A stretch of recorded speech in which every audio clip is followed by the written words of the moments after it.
Hey guys, Anthony here. Morning Ruck. It's about 10:20 a.m. Eastern Time on Wednesday, September 25th, 2024. I'm out here just noticing a few things back in where I walk. Some pallets, which could be important in SHTF. Dumpsters, which can have items in them that you can procure. Some of these stores throw out some really good stuff. There are people here in this area that come and dumpster dive. So some of these stores do throw out some good things that people can use. So that's always a possibility. I made another video a little earlier on the roof access to this whole complex here. That's multiple buildings together, all together. And so that roof hatch or roof ladder is right there. I filmed it. The gate is open at the bottom, so I wouldn't need bolt cutters in this case to cut the lock off if I had to gain access to that roof. But there is another one on the other side to a standalone building that has the gate access closed. If I'm still videoing, I'll film it and show you how it's locked, because a pair of bolt cutters would be necessary to get that lock off, or something to cut the lock off.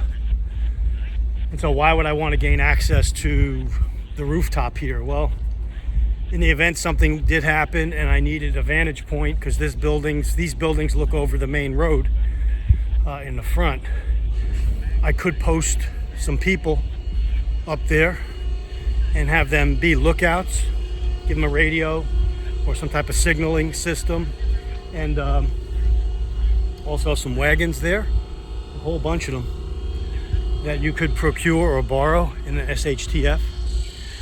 Just on the other side of the camera here is a small water source that you can procure water if you can process it. So what do I mean by process your water? Well, on my pack, I don't know if you could see it right there, I have a Grail GeoPress. That's the 24-ounce version. I could collect water directly in that 24-ounce reservoir, press it, and the GeoPress filter system has the carbon element in it. It'll make the water taste good, better, or fresh. It'll filter out Giardia, Cryptosporidium, protozoa, bacteria, and it also goes a step further and filters out viruses. So with that filter there, I could do 65 gallons of water equivalent before it got messed up or its useful life was over. That's plenty of water for an SHTF type scenario to keep you out in the field. And you could procure that from almost any water source. But before I would go to a water stream, I have a Silcock key in my bag. I could access the water ports on this building, which I know where they are because I pre-scouted them. I could open them, and any water in the lines, which is mostly clean water, I can collect, and I could also process it if I have to, just to be sure. But water procurement is a main source for you, or a main important item to be in the field, and that Grail GeoPress is probably the best I would recommend for preppers. There's a smaller one that's 16 ounces, I believe. You know, either one would do because the filters work the same. But the 24-ounce one gives you a little bit more water. You could boil it up, make a beverage, reconstitute some meals. Again, I think I pointed this out in my other video. This tarp, very, very large tarp here, I could perhaps use in an event. Again, more wagons, cardboard, to help start a fire. These pallets, some of them are broken up. You might want to keep a little Ouija bar in your pack. I don't have one in this pack, but I have one at home. I'll transfer it to this pack and I'll show you what it is. It's like a little tiny crowbar. It's probably about 6 or 7 inches long. It can take out nails. It could pry stuff, break some glass. I would recommend one of those because in an urban environment like this, you never know when you have to pry out some pallets to break up the wood and make a fire or whatever. So that's another item I would recommend. And again, I'll show you the area here. The area back down this way is where the water source is. It's down a little hill there, and that's where I could go to collect water if I had to. I've got a truck coming up behind me. It may be making some noise as I round the turn here. So I'm on my third lap of my Ruck, which if I do 3 laps on the route that I take, it equals about just over 3 miles. So that is my hi. Lady truck driver just waved to me. Nice. Back there, they're making their morning deliveries. There's also, if I cross over here without getting killed, back down in here in this wooded area, there's also more. Watch these ant hills too. There's more water. I don't know if you could see it in the video. Let's see. Just through those trees here, there's a small little lake back down there. So that's a pretty big drop here, but I could get access down the hill there and walk through if I had to. So just familiarizing myself with the area so I could take advantage of things that I need in the event of an incident. Also listening to these guys here. So this channel comes on almost every morning. I know for a fact that there are guys that monitor it continually, day and night. So I know in the event of something happening, like we have an encroaching storm coming, the Hurricane Helen, I think it's going to be called when it hits Florida. But we can, here in the Charlotte, North Carolina, South Carolina area, we're expecting, from what I see in my area, we're expecting 4 to 8 inches of rain. That's the forecast right now. Closer to the mountains, up in the Asheville area, they're looking at possibly 12 inches of rain from this storm. So it's no joke.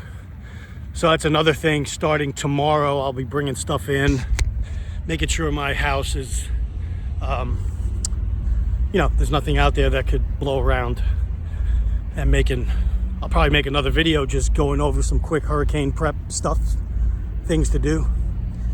So I'm coming up shortly on a building, or a few buildings here, that are like in a strip mall, and some of them have the rooftop access that's closer to the street than the buildings behind me. And if I had to get to those roofs, looking at the one I see now, I'm probably going to need a bolt cutter or lock cutter.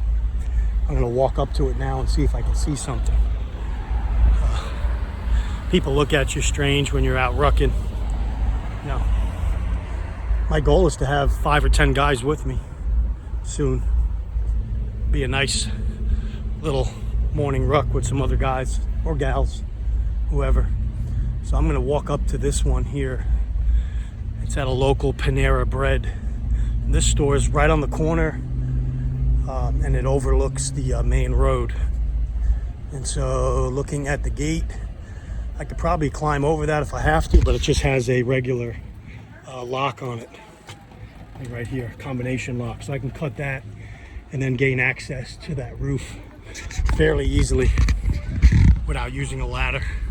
Ladder's already provided. So those handheld cutters, you don't need the real big ones for a lock like that. Those handheld ones should work. A good pair of them. There's another one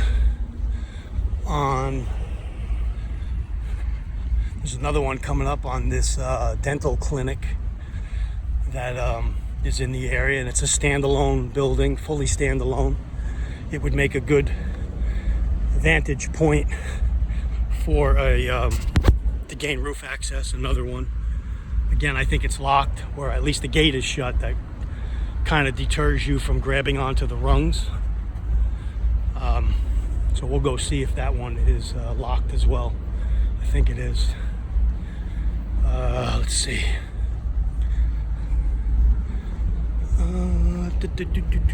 Here it is here. And it's hinged, but it's not locked. So there you see I opened it. Now I can gain access to the roof. So some of them are not locked, so know your area. So I know that one's not locked. I could get on that roof in 2 seconds. No problem. So this is why I do the ruck, the morning ruck, not only to stay in condition, carry a pack, practice with my gear, listen to the radio, see what these guys are saying. And I'll do another video later when the storm gets closer, because they'll activate the local Skywarn net, which is like a storm chaser, where all the guys that'll be calling in will be reporting in their AO, their area of operation, if the storm is, what's brewing in their area. If things are bad, if things are good, if systems are down, you know, stuff like that. So it's always good to listen and to have the Skywarn station in your area located in your radio. So again, there's the main road there, and that goes north south basically. And so those buildings all look over this road and give me the high ground, or whoever's up there, the high ground, to see what's coming or what's out there to report back. So that's just something to be aware of. So again, that's my video this morning. I just wanted to talk about a few things. Come back when I get in the house and showered up. I got some other videos I want to make, but rest assured, it looks like we are going to war. And I see some channels talking about, you know, 2 years, 3 years down the road. From what I'm seeing, it doesn't look like 2 or 3 years or a year down the road. It looks like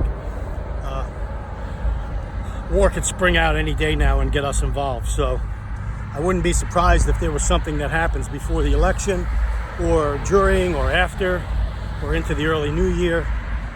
We've got assets in the Middle East, in Ukraine, in Taiwan area, I mean all over, and we're spreading ourselves pretty thin. Is that on purpose? Maybe.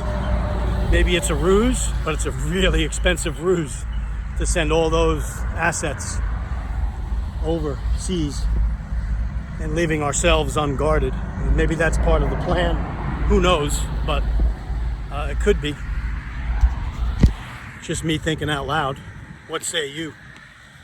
So again, I'll be back with more videos. Anthony signing off. Stay ready. John 15:5.